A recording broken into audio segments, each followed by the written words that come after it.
Yo, say hello to the bad guy, Scott Hall. This is Hall of Famer Ron Simmons. This is Johnny B. Bad. This is the Total Package, Lex Luger. Larry Zabisco. This is Sully Blanchard. Hey everybody, it's Ted DiBiase, the $1 Million Man. And if you want your money's worth, then you got to stay right here with WGD Weekly with Steve and the Scum. All right, everybody, we are back.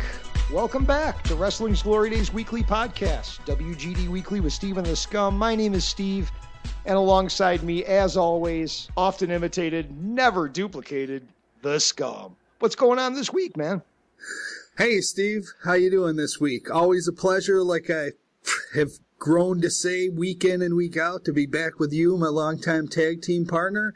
And this week, it's a pleasure to tag in one of our all-time favorites, bud. Guy who was no stranger to the sequined robe with the weasel in his corner on occasion in his WWF days. Mr. Wonderful, Paul Orndorff, Steve. Now, when I say Mr. Wonderful, Paul Orndorff, I know what I think of, and I'm pretty sure I know what you think of, buddy. So, you want to start our show off with maybe a little back and forth discussing a certain trait of Mr. Wonderful Paul Orndorff?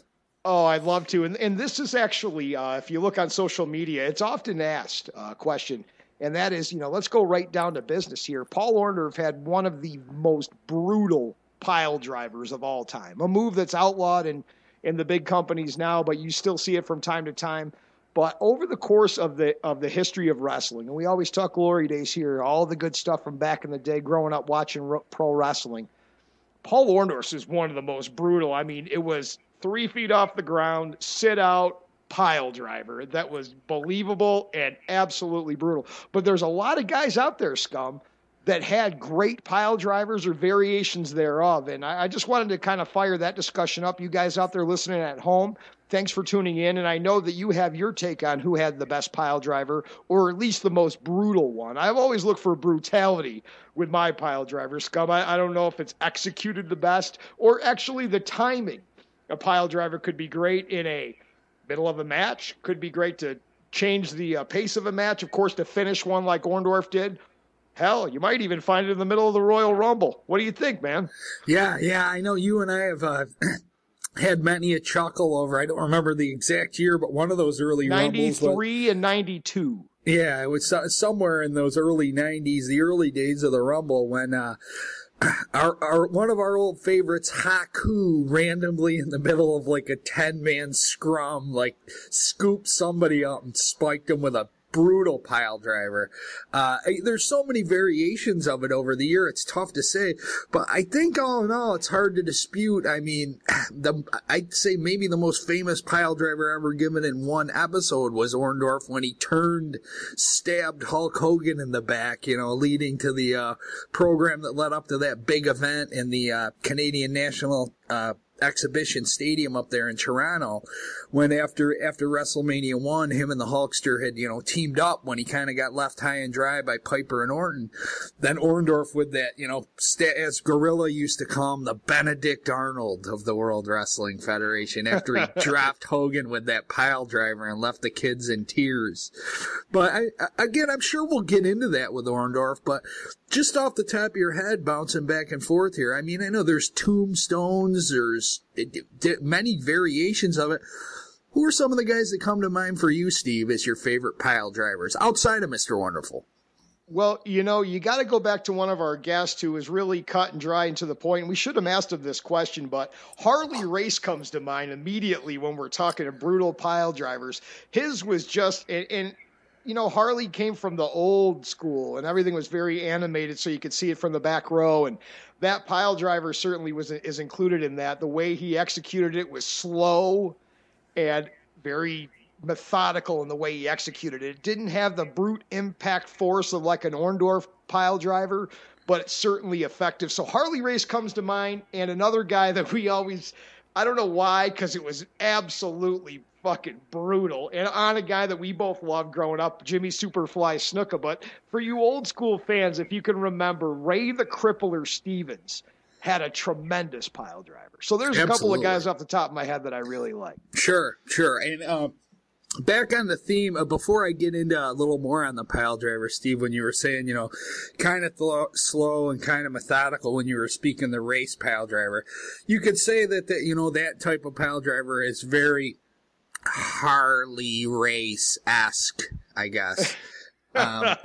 Absolutely. For anyone who's been listening in here this season, they might catch the gist of that little jab there.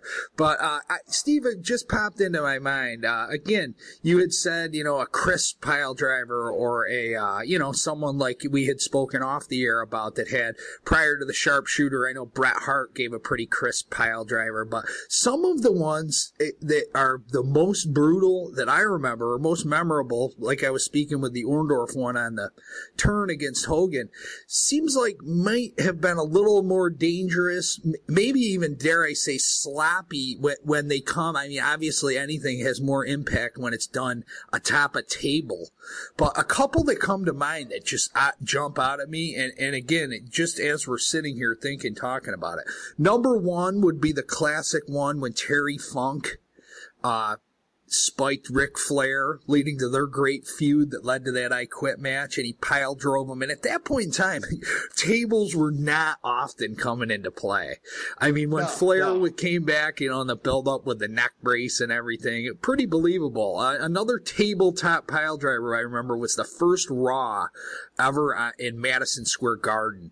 And they had that great vignette that I know you've probably heard me talk about till you're ready to shoot yourself in the head.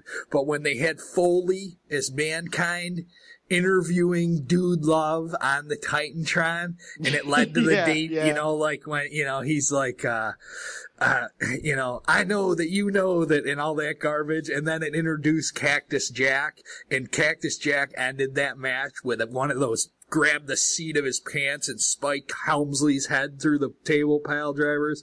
That was another one of my all-time favorites. And just for the sheer brutality and political incorrectness of it, and I guess this happened quite a bit in ECW, but one that I recall was, and always one of the sickest, sloppiest pile drivers, maybe that's why they didn't let him use it in WWE, was Rhino in one of the final pay-per-views of ECW, spiked the Sandman's wife, Lori, off the apron to the floor through a table with a pile driver. Those are some of the ones that, to me, and they happen to all include a table. I didn't recall seeing this, but I think someone on our page talked about it, and I watched it when they put it on, that some of the inklings, the first rumblings of hardcore, they credited to Macho Man Savage doing a pile driver on a table to Ricky Morton. So just some of the ones that stick out of my head, just as brutal as the move looks, to have it with that table cracking underneath him is just, something else. Oh, yeah, totally. Well, and you touched on it briefly, Mankind's opponent, or Cactus Jack's opponent that night, Triple H.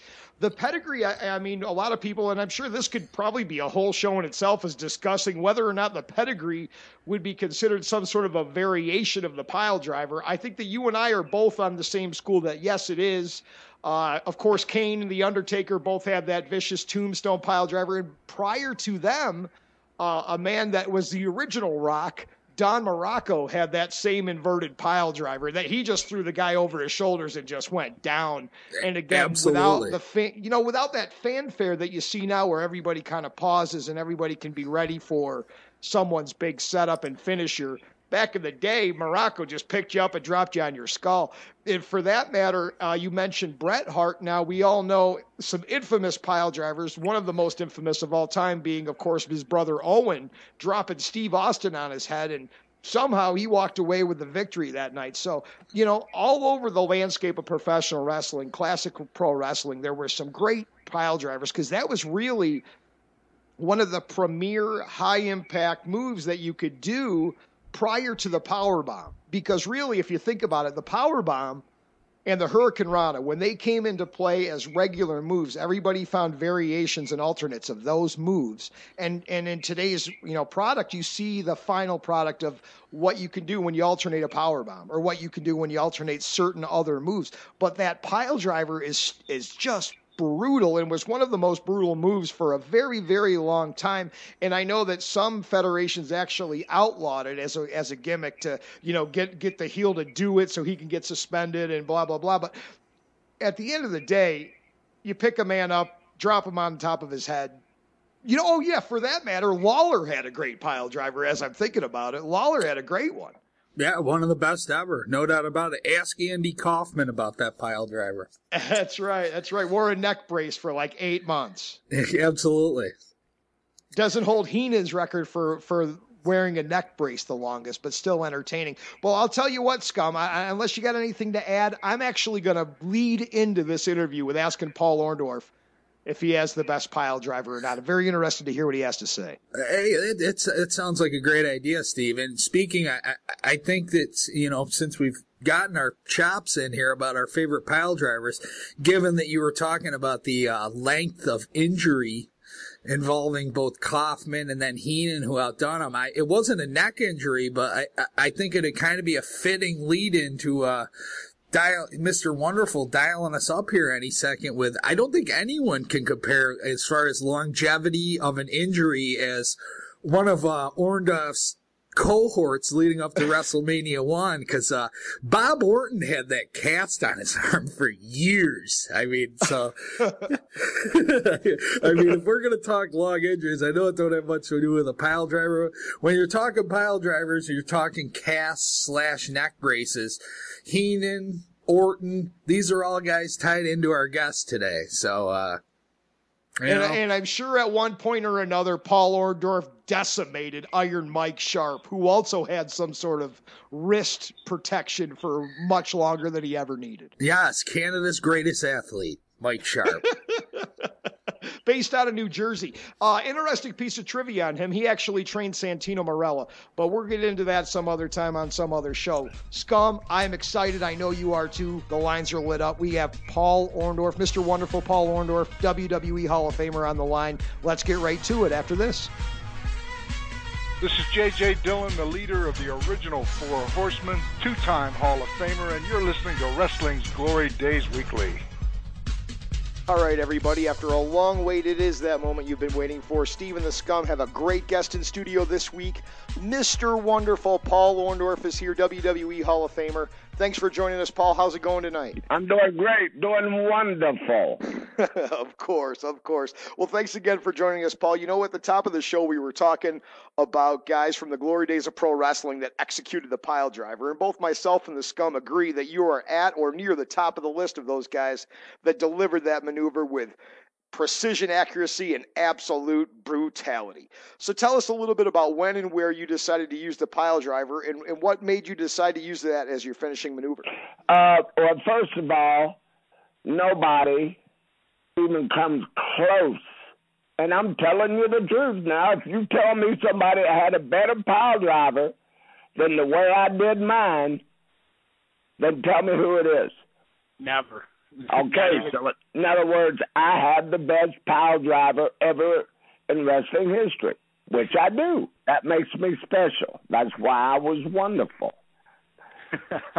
The reason is that, first of all, you have to be athletic to do the way that I did it. And there's not a better wrestler in the history of wrestler that's a better athlete than I was. So all I did was use my God-gifted talent, which was being a wrestler and being an athlete and then doing something that nobody else can do. And I did it. Yeah. Is that the question you wanted to know or what? Sure. Well, again, like Steve said coming in, absolutely no argument. When people say that about the pile driver, I never even for a second, no one else even in your league on that one, my friend. Too, and I wanted something that the people would talk about. I mean, hell, when you get somebody that move and they shoot straight up in the air and then lay it all out flat, guess what? They believe that, don't they? Because it looks real. Sure thing. Vicious, absolutely. Yeah. And I was all about being as real as you could possibly get without honestly doing it. Right. I might add, too, that I never hurt nobody. And a lot to be said for that, too. Absolutely.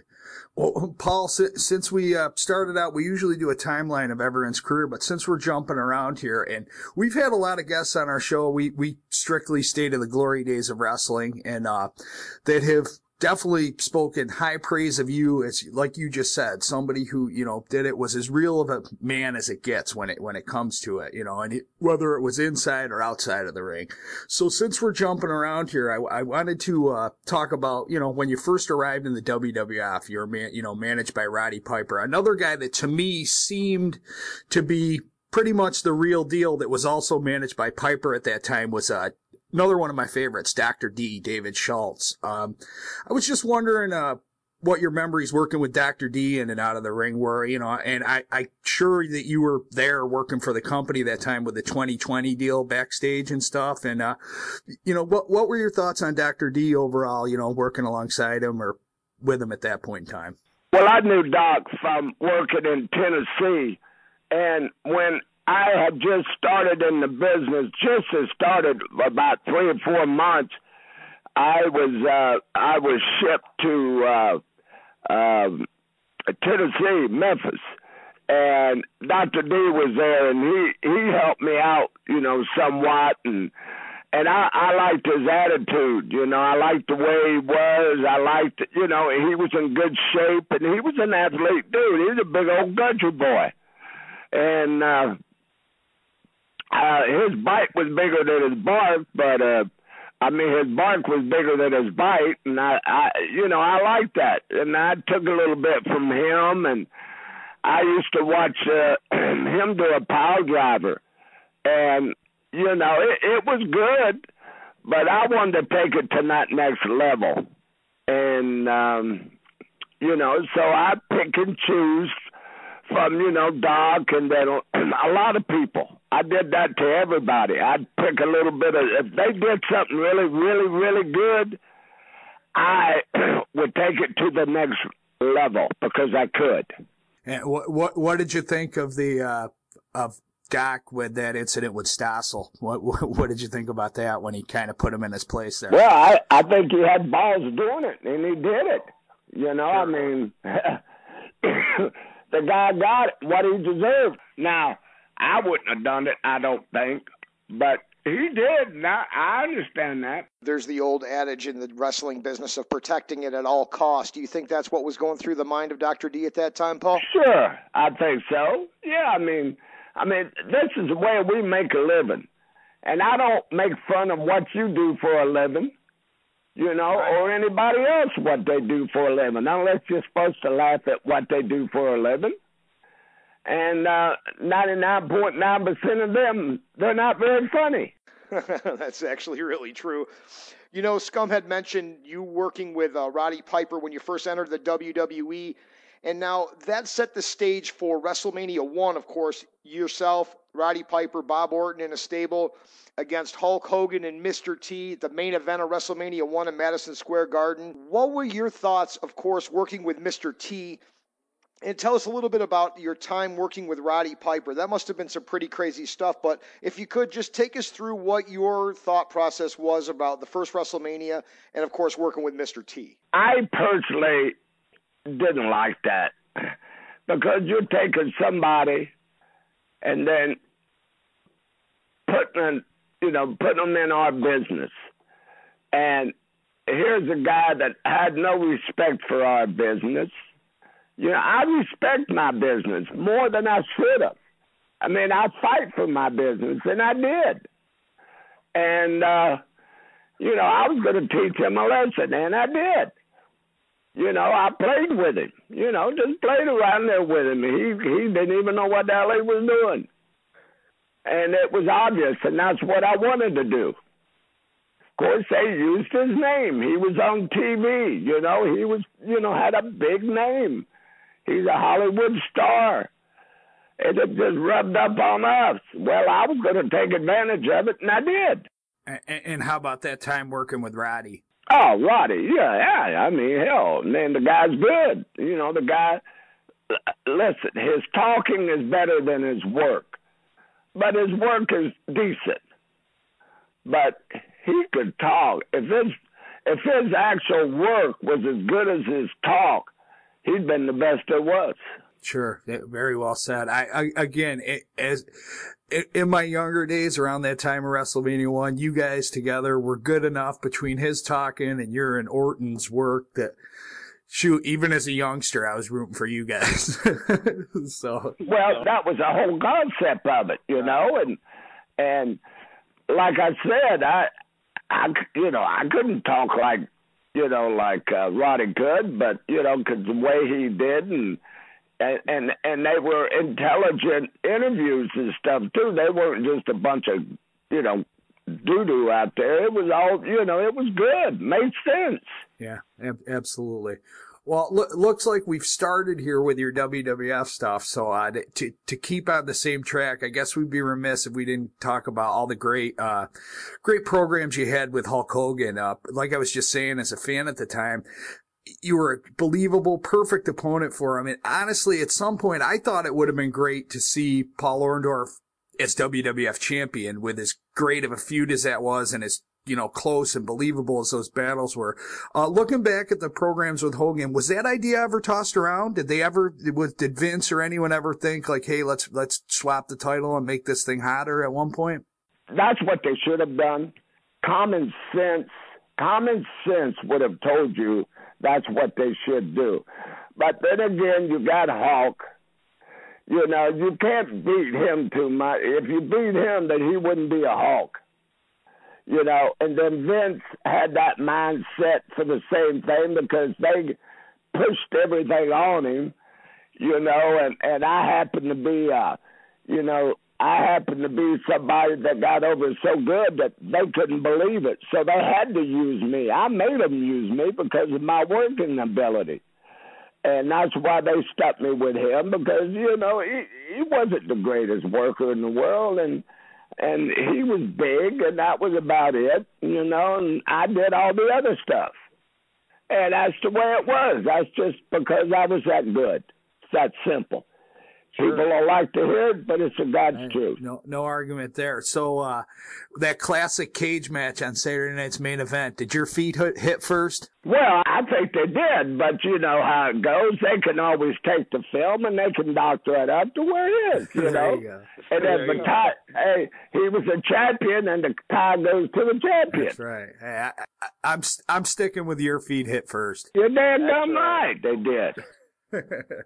As we're talking, the rivalry you had with Hulk Hogan, Paul, with the advent of the new WWE Network, we've been able to catch some great classic matches. Of course, yourself and Hulk Hogan locking up.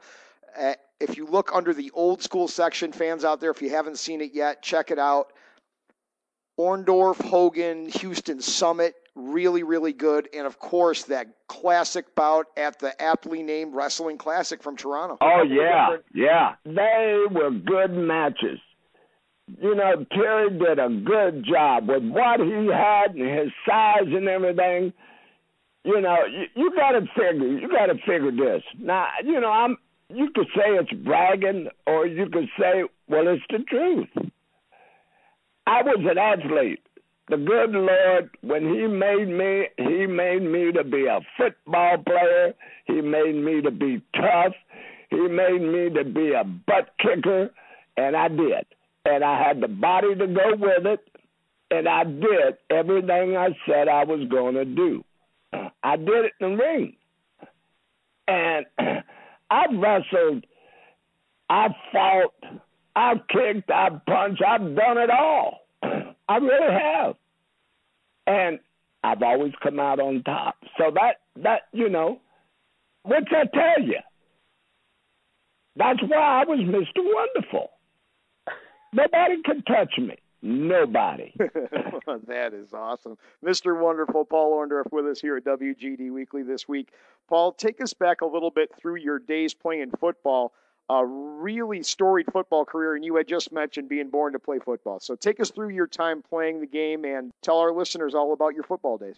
Played junior high, played high school All-American, played college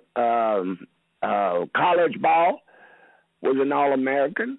I was drafted by the New Orleans Saints, and then I got I was really confused. And I had the opportunity to get into wrestling at that time or to go do my football. Well, the right thing that would have been to go do was to go do the football and then get into wrestling. Well, I wanted to get into wrestling and then didn't give a crap about the football anymore because that's the way I work. It's either one way or no way. And I was divided.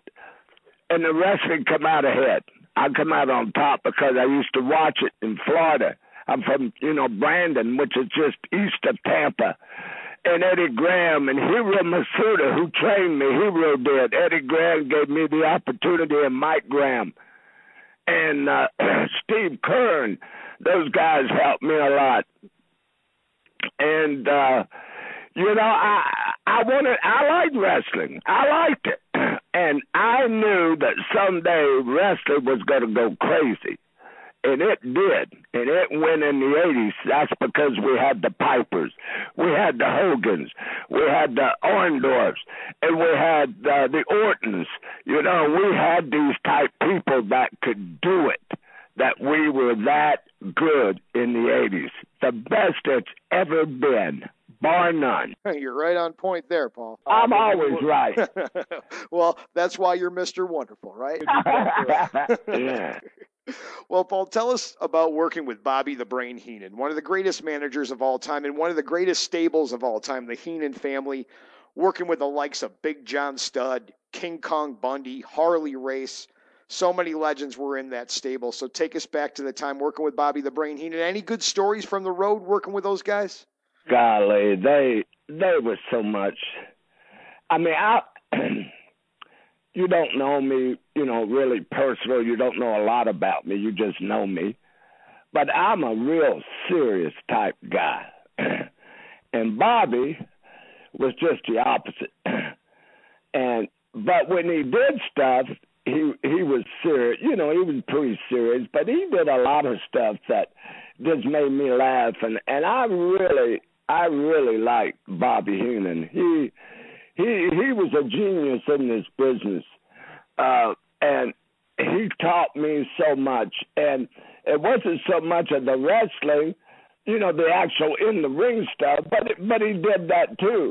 But the way you do things, how you do it, your attitude when you do something and this, you get all these pieces and you put it all together and you say, yeah, I like this.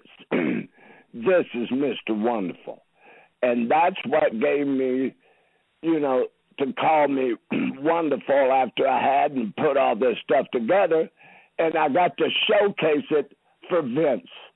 That was the great thing about it. Vince knew he had money here. He knew it. Very good. Well, Paul, we've had some guests on that have told some good stories about you. One specific guest that we had recently was a friend of yours, Brian Blair, told some great stories about Paul Orndorff. All very flattering, impressive stuff. Now, at this point in the interview, we always ask our guests, we do a thing we call the 3 R's. If you wouldn't mind sharing with us a story, the 3 R's stand for either a rib, a riot scene, or a road story that you recall fondly or kind of a funny story. Would you mind sharing one of those with us? Well, I don't know where to even start. I mean, you probably know, if you talk to Brian, he could probably tell you because we travel together a lot. His story definitely involved, one of his stories, I believe, involved you. So, more than one, probably. I don't know. I remember I think me and Brian were headed somewhere, and somebody, he got right in behind us in the car. And I told him, I pointed my hand, he was so close to me, I thought he was going to hit me. And I was looking through my rearview mirror, and so finally I really slowed up and I pulled over and I flagged the guy over. And anyway, we left him there on the road. He was asleep in the middle of the highway. You guys didn't have anything to do with that, I'm sure, right? Not a thing. Hey, if you said that you didn't have anything to do with it, I'm believing your story 100%. Well, I have a lot more road stories, but there's a time and a place for everything. Sure. Well, we'd love to hear some more at a different time. We keep moving along here with the interview, and that next up, I wanted to touch on, since we hit on your WWF stuff. You brought up earlier that you spent some time down in Memphis. Now, when you were younger, you worked down there with Jerry the King Lawler. It was always a real hot territory back in the glory days, and no one was more popular there than the King. So what did you take from your experience at that time in Memphis and working with the King at that point in time, that point in your career? Well, he was a really good worker. I mean, he was a very good worker. It was a learning experience to me. Some of it was good. Some of it was not good. Some of it, they were good to me there. I had no problem. And it was the first territory I went to, and boy, I was so wound up. I know good and well I potated people, and I know I gave them black eyes and bloody noses, and I never complained if somebody did it to me. I never complained of nothing, and most of the people didn't complain, but you still had some old timers that were crybabies, that if you potatoed them or something, they didn't like it. Well, that's the name of the game. I'm a young guy, blood. I was new into this. And you had a guy that played football all of his life trying to knock your head off and then get into a business where it's not quite the same. And it took me a while before I got it, but I never really got it totally. I was always stiff, because that's how people believe. You can't hug and kiss somebody. You got to go out there and try to beat their butt, and that's what I tried to do. Well, certainly making it believable is going to help make some money there, Paul. Absolutely. We're talking about your stops elsewhere in the world of professional wrestling other than the WWE. You made a stop in the NWA and were able to work with a couple of guys that were my all-time favorites. So take us through your time working with guys like Ernie Ladd, the Mass Superstar, and, of course, Dick Slater. Each one of them, their style and everything, their psychology, it was excellent. I listened to them, and I'd watch them. And that's what I did every night. I'd watch, the first match. If I wasn't on first, then whatever matches, that I would watch them all. I'd stay there till the end, till I watched every match. And I wrote stuff down and why they did this and learned, it takes time for psychology to learn how to do it and what the people like and what they don't like, and you got to pick and choose. There's a lot to it that people don't know about, a lot. And I made myself try to learn everything that I could, and I was very fortunate to be around the 80s. There were so many good workers, the Pipers and the Hogans and people like that. They were all good, man. All of them were good. And Ernie, and they all brought something to the game, every one of them. And I took a little bit from all that I liked, and I used it, and I made it even better. I took it the next level up. And it worked. It worked for me. That's why Vince liked me. Sure did. Sure did work. Before I move on to the next question, like I was saying, by all accounts, we've heard some people, many of our guests, again, from like when you were saying the best era as far as we're concerned was, your era. The 80s was just fantastic in professional wrestling. And a lot of the guests have said, Paul Orndorff, he was the real deal. By all accounts, Steve had just brought up Dick Slater. A lot of people have told us the same about him, and I know you teamed with him. Any good recollections of Slater? Absolutely. I remember when Dick was up in Georgia, and I would watch his matches. They didn't get no better than Dick Slater. And he started in Tampa. I started in Tampa. I worked for Eddie Graham. He started with Eddie Graham, Hiro Masuda. We both were trained by the same people, just in a little different era. You know, he was in it a lot longer than I was. You know, he started earlier than I did. And he got to work with a lot of the same people, because Florida used to have they get the best talent there was. Florida did, and that's why Florida, the territory of Florida was so good, because Eddie Graham, you know, he knew what to do, and he knew how to do it, and he knew how to book, and he knew the talent, and the people in Florida, you know, they got to see the best there was, because the people in New York wanted to come to Florida. They wanted to be out in the old sun. And they just had oodles, just loads of talent, because they wanted to come to Florida and work because of the sunshine and the water. Sure.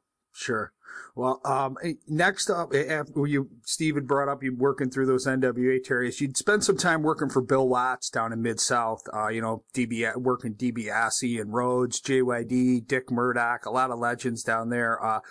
Could you talk to us for a few minutes about your time working for Bill Watts down there in Louisiana? Bill Watts, there again, I was in the process of finding out who I was in the ring and who I was going to be.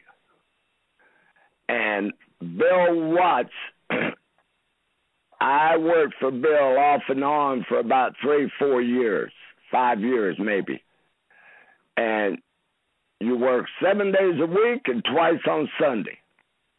I drove 50,000 miles a week. We had so many long trips. It was so hard, and it just wore your butt out. But that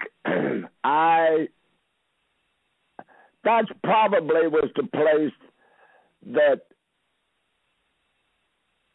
I got the most experience, and I watched and I learned or was taught the psychology of wrestling was there. It was right there. And I would have to say that was the place right there that really it all started coming together right there. You know, he was a tightwad. He kept all the money and just gave us a little bit. But, you know, that was okay. That was the price I had to pay. And I paid the price. Oh, sure. Well, you mentioned Florida being a hotbed for talent, and Mid-South territory was also a hotbed for talent, so it certainly was a couple of good spots for you to get an education in the psychology of wrestling. Absolutely.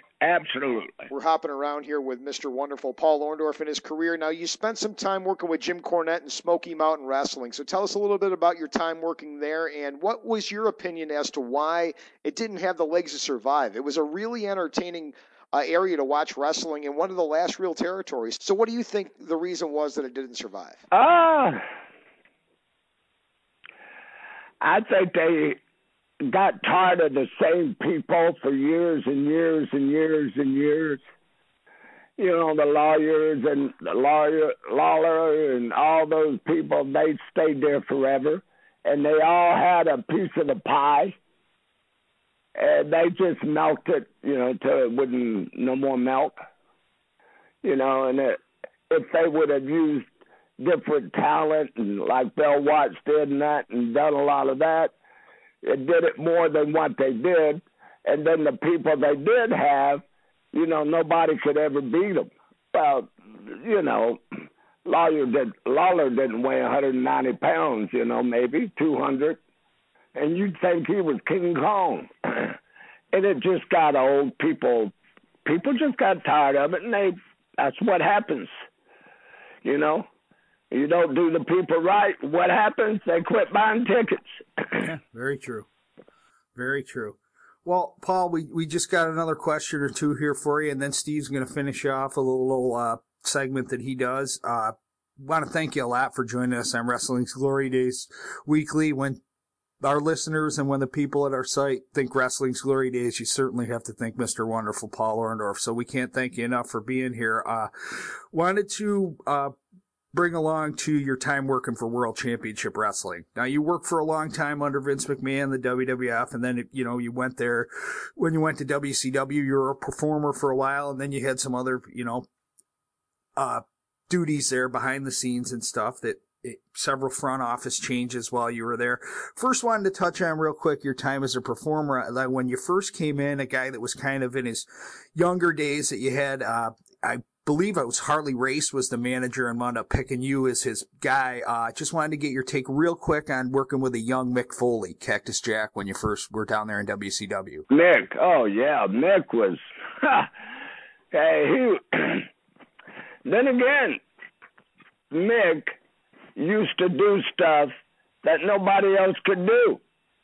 I mean, here you had a guy, he didn't have the greatest body in the world and none of that.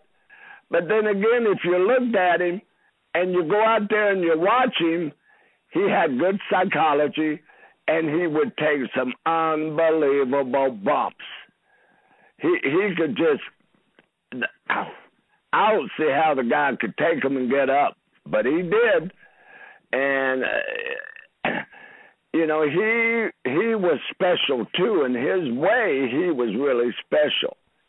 He just did it in a different way. And I have a ton of respect for him because I love working with the guy. He was one of my best guys I like to work with.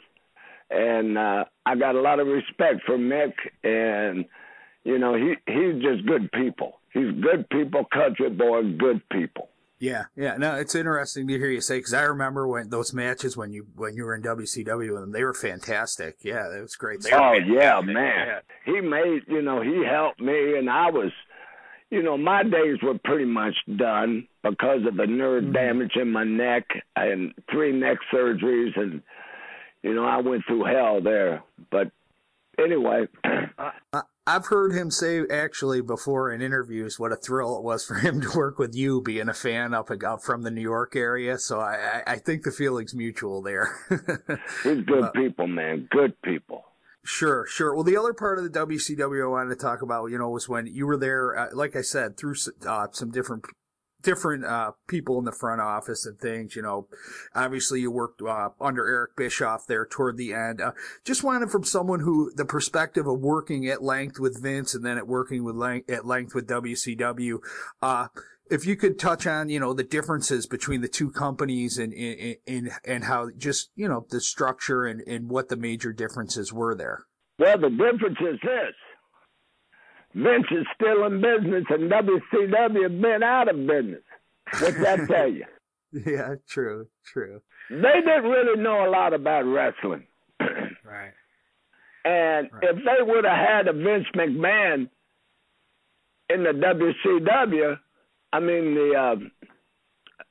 World Championship, here in Georgia, if Turner would have had a Vince McMahon or somebody like that working for them, who knows what would have happened, because, that TV, Channel 17, went all over the world.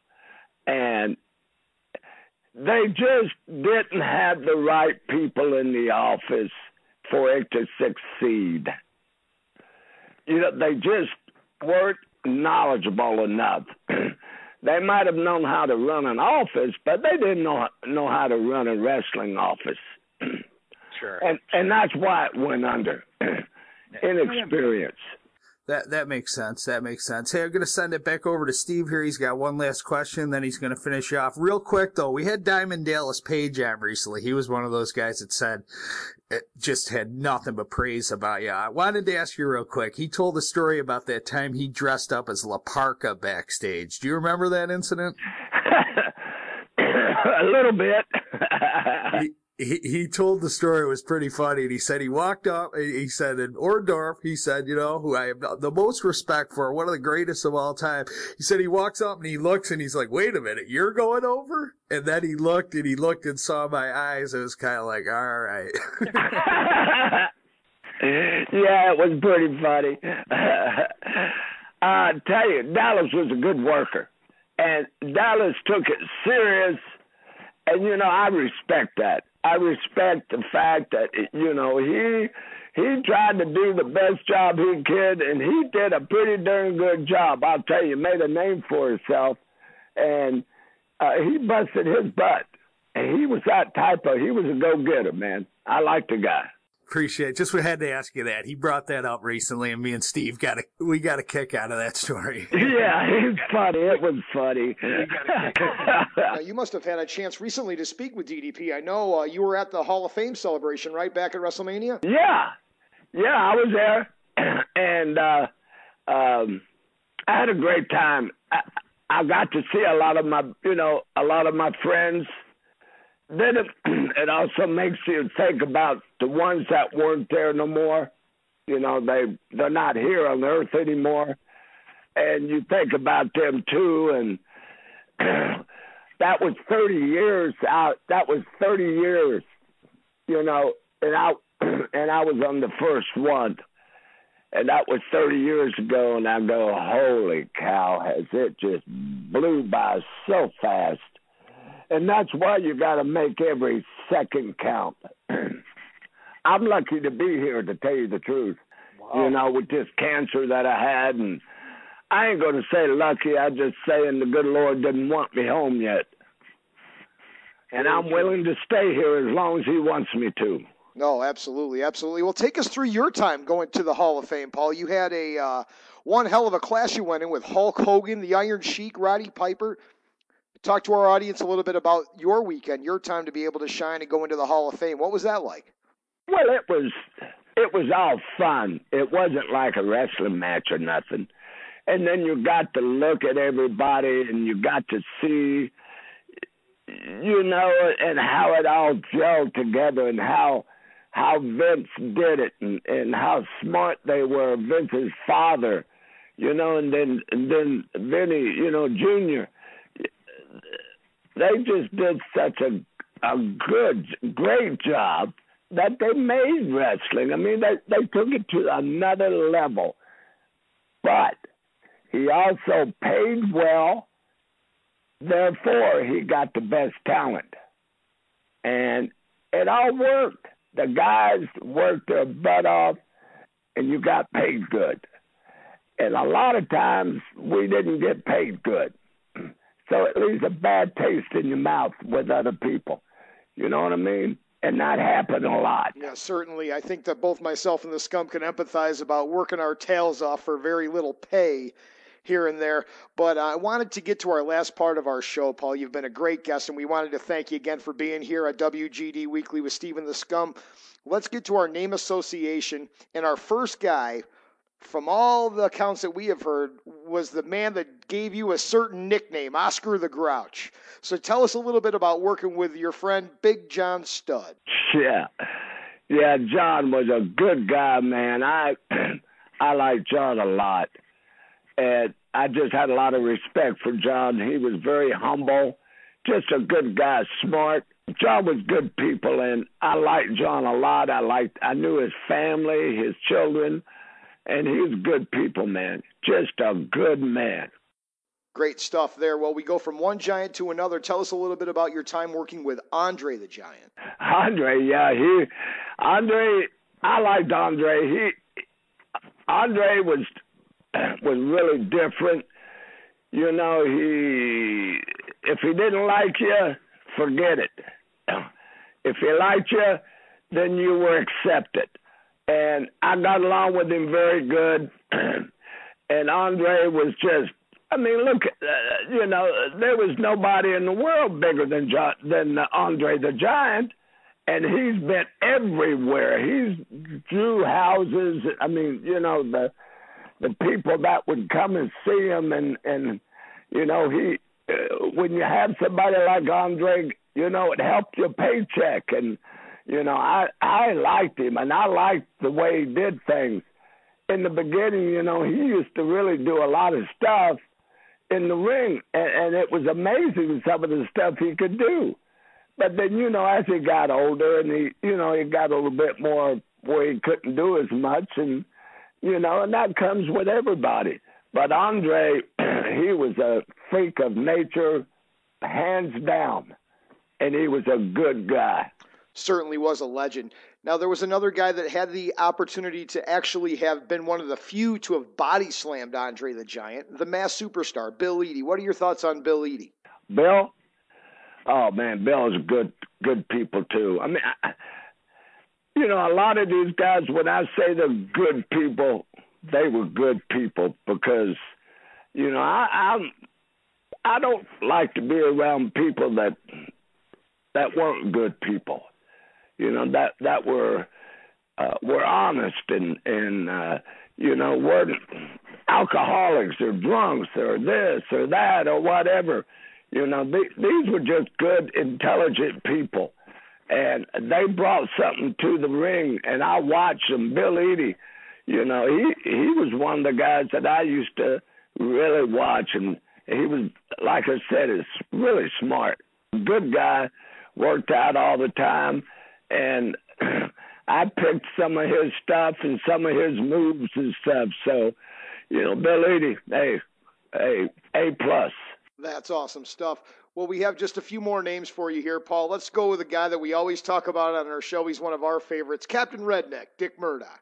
Yeah, Dick he was a trip, man. Dick Murdoch was a master in the ring when it came to psychology.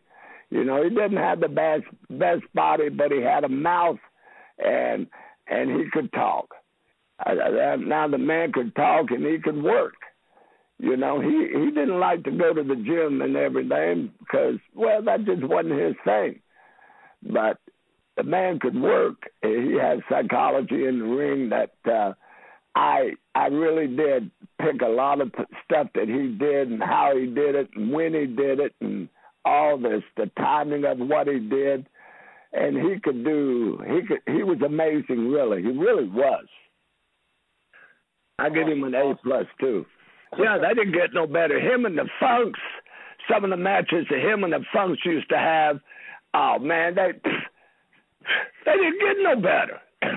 That's exactly how I tried to make myself like. And the way they worked, the way they did, the psychology, the whole thing looked so good. That's who I, tried to be like. Those were my teachers. And everything that they did and how they did their interviews and the Funks and all that stuff. I was really fortunate to be able to see and be around some of them towards the end, I was so glad. Yeah, I could definitely hear a little Dick Murdoch and a Paul Orndorff promo, that's for sure. But, Paul, we're down to the end of our interview here. We wanted to thank you for joining us. I have one more name we wanted to go over with. He passed away recently, right there after WrestleMania weekend. I was curious to see if you had the opportunity to speak with him while you were there.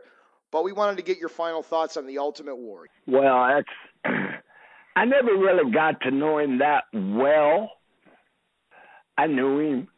I didn't know him that well. His style was really different. But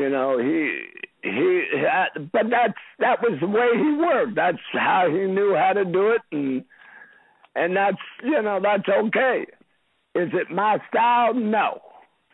No, because I had a body and I could work, and but he did good. And, I hate to see him not being here no more.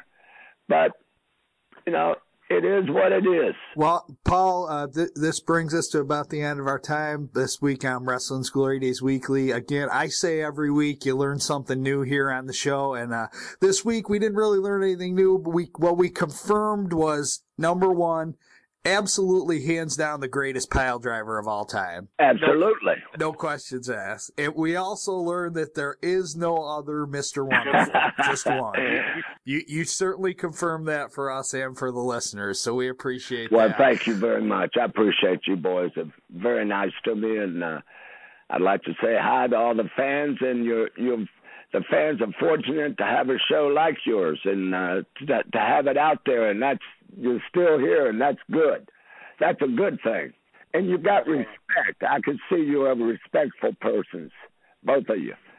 that means an awful lot coming from someone that's as respected as you in the annals of professional wrestling. Well, I demand it. I demand it, and if I don't get it, then I don't know you. Then they're going to have to get one of them pile drivers, and they'll learn. That's right. That's right.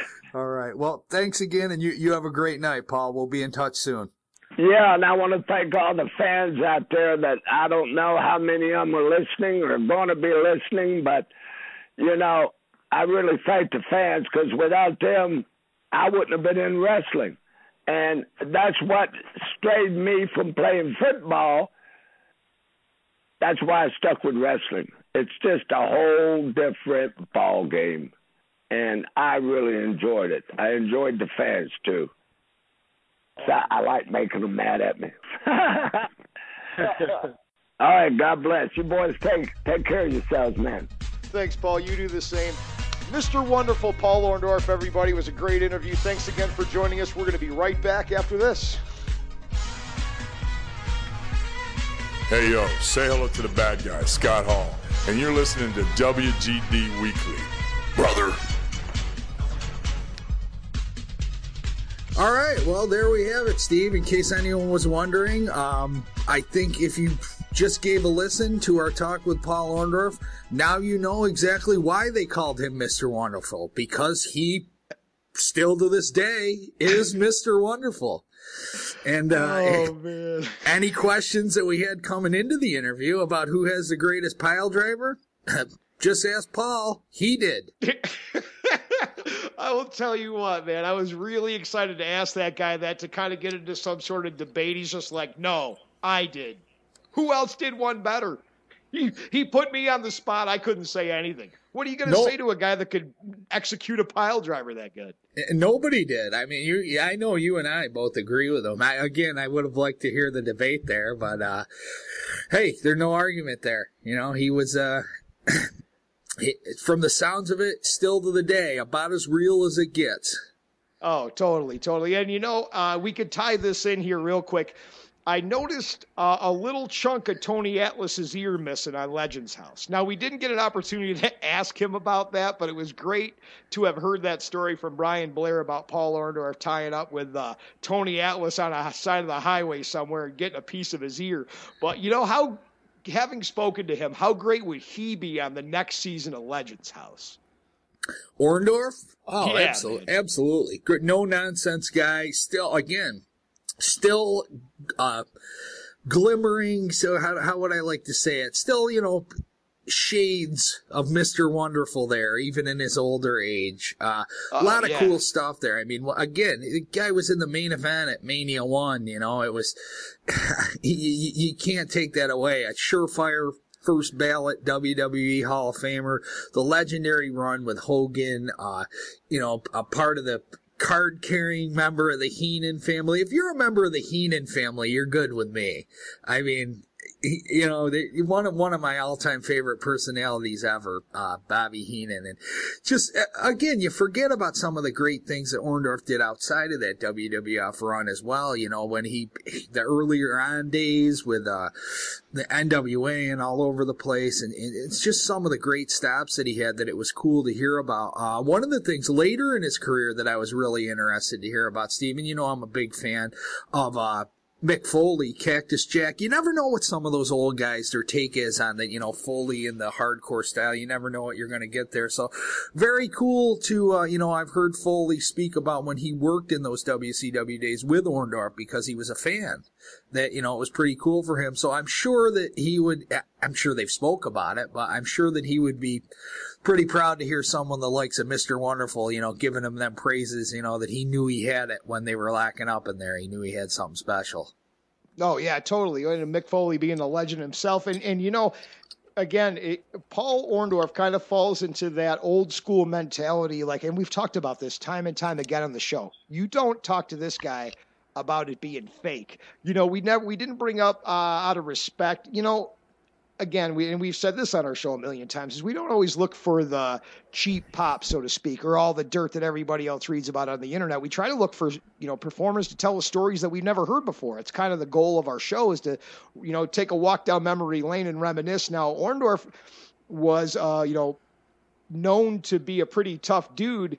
And the story goes, he knocked out Big Van Vader wearing a pair of flip-flops. And we both know Vader was one tough hombre. So you got to figure that Paul Orndorff, above and beyond being a great heel, great pro wrestler, a stud football player that I don't think people give him enough credit for what he did coming out of the state of Florida. If you're a college football fan, you know full well as I do that the state of Florida, since the dawn of time, has been a breeding ground for great football players. He was all-state, high school All-American, college All-American.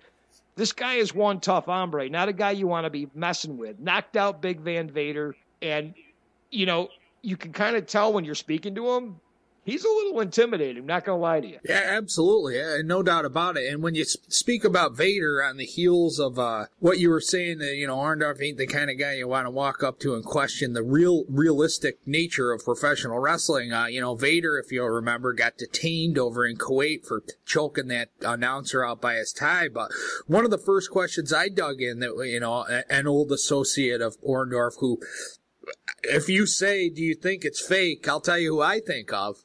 And that's the doctor, David Schultz. And, you know, Orndorff obviously didn't seem to mind that much that David gave one upside old John Stossel's head. Not very surprising to me. Just, you know, hearing the legend of Paul Orndorff, that the kind of no-nonsense fellow that he is, that he would have much of an argument with that. You know, the guy's coming in there and he's kind of taking a shit on your parade, and he knows what he's walking into. So, hey, sometimes you get what you deserve, and sometimes what you deserve is like 90% hearing loss. Yeah. Dude, did you watch, and I'm sure you did on the network, you watched the whole season of Legends House, right? I did, yeah.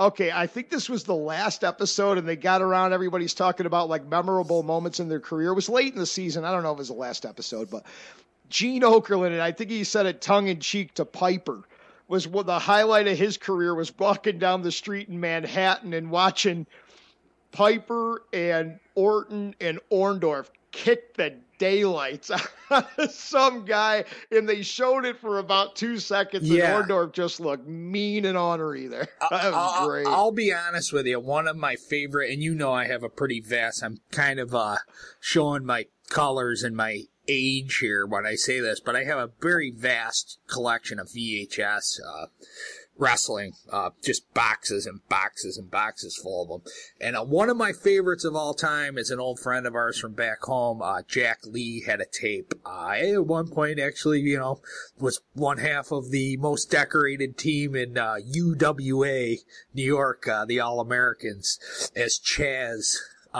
always getting it done for the kids, but he was always a big Roddy Piper fan, and he had 2 tapes that he gave me that I dubbed from him. It had every single Piper's Pit ever on them. And one of the tapes also had the entire MTV feud leading up to Mania, all the MTV vignettes, even from MTV like news and stuff, not on the wrestling show. And it had all those clips when they were training in New York City. And those vignettes with them working out and Okerlund following them around, and them talking about T and Hogan, and again the one where they beat the dog shit out of that guy on the street, are some of the most entertaining stuff ever. I mean, ever, to the day. Definitely holds the test of time. So I had to agree with Mean Gene on that one. Yeah, no, those were pretty, you know, I don't even think you get away with that stuff on television. I don't think you get away with some of the descriptions that our esteemed guest today had in describing his thoughts on Mr. T. But, again, that's a different topic for a different day and probably an entirely different program. Loves his mother, Mr. T. Big fan of his mom. So I hear. But moving along here, Steve, you know, we're winding down here. We got a couple of shows left following this one. Huge shows to wrap up this season 2. And then we got some big things on the horizon coming up with arguably the biggest news ever to come out of Wrestling's Glory Days Weekly. We'll get into more into that in these last few episodes.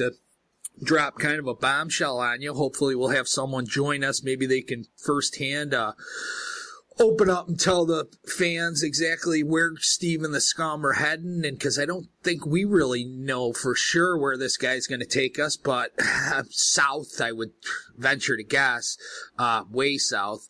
But either way, why don't you let the viewers in, let our listeners, the Scum Nation here, in on what we got on tap for them next week. Well, next week is a great episode for a lot of reasons.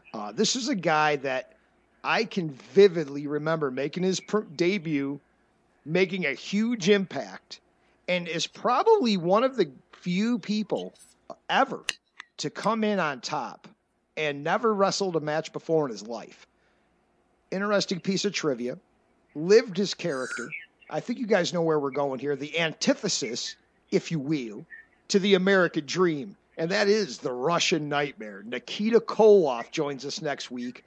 Great guy, very well spoken, and provides a lot of great information about his life and career. One of those guys that kind of is, you can see him at the Fan Fest, and I know we had the opportunity to shake his hand, get a picture with him last year at WrestleCade. It was really, really cool. But he's not a guy that you hear in the dirt sheets a lot. He's not a guy that, runs around and does all the craziness, but you can see him and he'll make an appearance from time to time, and he'll always go out of a way for a wrestling fan. Real quick, Scum, and I don't think I've ever told you this, a really good story about Nikita Koloff. A very good friend of ours, lives just to the north of me and south of you. His name's Brian. He runs a restaurant, a really nice restaurant adjacent to a hotel, and Nikita was staying in the hotel that night, and my friend Brian is the general manager of the restaurant in which he works, and the person that that Nikita was dealing with at the hotel mentioned him being a big wrestling fan. Well, he went over to the restaurant just to shake Brian's hand, say hello, thank him for being a lifetime wrestling fan, and left him an autograph. The man didn't even stop and eat. That'll give you an idea as to what kind of character that Nikita Koloff has in real life. And I think that's really cool. Of course, we're going to go over his career, his time with Ivan, his feud with Dusty. Some fantastic stuff, Scum. I can't wait for Nikita Koloff. No, me either. Steve, you had me fooled there. I thought I had a case of amnesia as far as who our guest was next week, because when you said somebody who came in on top and made an immediate impact in his first match, I was thinking, wait a minute, we got our cat on next week? But you never got your money. I know I never got my money back for that show, going to that thing. No, well, strangely enough, the night before that, when he actually debuted and came in and gave Bischoff the Scotty Too Hottie WORM deal, myself and another old friend of ours were in the third row at Nitro, and the said friend, Bing, as many of us know him as, he's one of those fans that usually never one that afraid to start a chant, let's say. And somehow through his behavior throughout the evening, me and him wound up with a couple of backstage passes slung around our neck. So we actually met Arquette the night before that thing happened, when we were back there behind the scenes at a Nitro event, the night before that fateful night that you and I were both there, when wrestling got thrown in the trash can forever, WCW died, or whatever everyone likes to say. But no, we don't have David Arquette on next week. We have the Russian Nightmare, Nikita Koloff, and I'll be honest with you, it would be pretty entertaining to see Nikita circa 1988 or so hit Arquette with that sickle. Yeah, totally. I would have always enjoyed a Nikita Koloff Bradshaw contest. Sure. Well, kind of a connection between Arquette and Nikita. I do remember in the SEX days, Sports Entertainment Extreme, in the early days of TNA, that at one point, one of the variations of Mr. Wrestling was unmasked as Nikita by our old friend Vince Russo. So there's a little connection there between Arquette and Nikita. It's a stretch, but Either way, we'll move on from there. We're looking forward to talking the Best of 7 series with Magnum TA. We're looking forward to the Superpowers with Dusty Rhodes, the early War Games, Uncle Ivan, the classic early battles with Ric Flair. Tons of great stuff. You don't want to miss next week's show. And Steve, like we've been saying, like we've been alluding to, you know, as the season winds down, our season finale, so to speak, we'll have unbelievable pairing. Jim Cornette returning, a 3-time return customer to Wrestling's Glory Days Weekly, alongside his old pal that he used to rub elbows with, sitting across the boardroom table from the, dare I say, yeah, I can't use genius when I speak of him. I don't know what you'd want to call him. Yeah, right tongue-in-cheek. Right across from Mr. Hurd, when some of the most brilliant ideas, the ding-dongs and the kongs and the hunchbacks and all these great gimmicks that were or never were came about, as Jim Cornette and the Taskmaster, our old friend Kevin Sullivan, will be back with us for our season finale in what is sure to be a dynamite program. Oh, dude, we got it recorded. I'll tell you this. There is so much untapped information out of the both of them that I don't even know how long that interview was that we did. I think it was a couple hours. It wasn't nearly long enough, but it was just great stuff. We didn't even talk about the 80s. I mean, I guess we did, and we kind of bounced all over the place, but guys, Orndorff was great this week. The Russian Nightmare, Nikita Koloff, the way he talks and how calm and collected he is, and just the way he delivers is great. And then the week after that, this double shot with Jim Cornette and Kevin Sullivan, it was worth the wait, folks. We're back. We're swinging for the fences. WGD Weekly with Steve and the Scum, always bringing you the best in classic pro wrestling. I tell you what, Scum, I can't wait for these next 3 shows to unfold. This one was great. I think we're going to be able, actually, next 2 shows, I think we're going to be able to get Cornette and Sullivan in on one program, and we won't have to split it up. Big announcements coming from Steve and the Scum. Got a great project we're working on for the summer, and another great project for season 3. Whole lot going on. Thanks for waiting, guys. We're back. Yeah, always worth the wait, Steve. Like I always like to say, like the phrase that I've coined over our time here on WGD Weekly is the latest sensation sweeping the internet wrestling nation, and that's never been more true than with what we have waiting in the wings here. Hopefully we can get the third party to come forward, and I think you and I have both decided that it would be more fitting for him to drop the bombshell on everybody and let them know what direction we're going to be heading in next season. But once again, thank you all for tuning in. Thanks for bearing with us through a few breaks here, and you definitely don't want to miss next week with the Russian Nightmare, Nikita Koloff. 2 weeks' time, we got Jim Cornette and Kevin Sullivan together at WGD Studios. We're just about out of time here this week. So, Steve, I guess that I'll send us on our way, and look forward to all of you tuning back in with us for another great round of Wrestling's Glory Days Weekly next week. Have a good week, people. That's right, as JR would say, we are out of time. We will see you next week. Same Scum time, same Scum channel.